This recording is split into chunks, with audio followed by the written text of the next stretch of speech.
semuanya, kembali lagi di podcast Ngobrol Bisnis Santai bersama kami.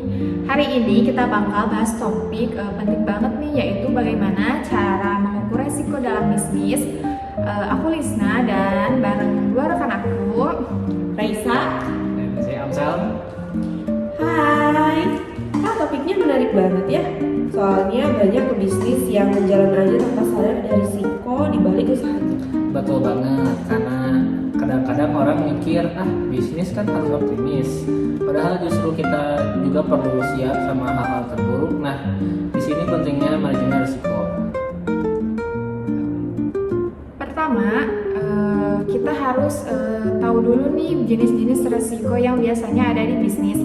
Ada 5, yaitu resiko strategik, kepatuhan, operasional, finansial, dan reputasi. Contohnya, risiko strategi itu kayak kalau misalkan pesaing baru nih masuk terus nawarin harga yang lebih murah. Sementara kalau risiko kepatuhan itu bisa muncul atau kalau bisnis kita itu melanggar aturan tanpa sengaja.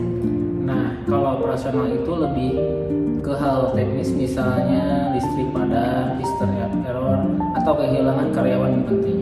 Sementara risiko finansial bisa muncul karena klien nggak bayar atau bunga pinjaman naik.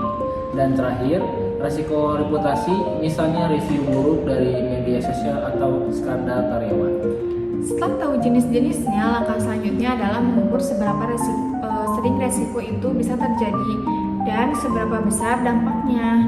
Iya, jadi kita bisa pakai skala sederhana aja, misalnya dari 1 sampai 5 nih. Kalau misalnya 1 itu kan jarang banget terjadi, 5 itu sering banget terjadi. Lalu dampaknya juga dari 1 itu kan ringan sampai ke 5 itu yang berat atau berbahaya kayak gitu. Contohnya kalau listrik padam cuma sekali bila bisa dikasih nilai kemungkinan 1, tapi kalau kehilangan karyawan kunci bisa bikin bisnis terganggu parah, nilai dampaknya bisa 4 atau 5. Nah, setelah itu kita tinggal kalikan skor kemungkinan dan dampak tadi.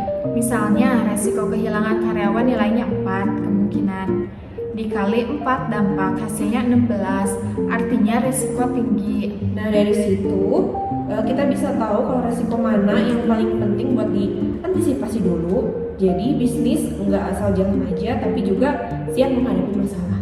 Betul banget. Nah, dan kalau mau lebih dalam lagi, bisa pakai metode yang lebih teknis seperti value at risk, stress testing, atau RAOC. Tapi untuk bisnis kecil cukup pakai cara sederhana dulu. Nah, jadi kesimpulannya mengukur resiko itu bukan buat menakuti diri sendiri, tapi supaya bisnis kita siap menghadapi hal yang gak terduga. Benar. Jadi dengan tahu risiko dan ukurannya, kita itu bisa ambil keputusan yang lebih bijak dan meminimalkan kerugian. Oke deh, semoga obrolan kali ini bermanfaat buat para pendengar. Jangan lupa sekali kenali resikonya, ukur dan siapkan strateginya. Terima kasih udah dengerin Ngobrol Bisnis Santai. Sampai ketemu di episode selanjutnya. Bye.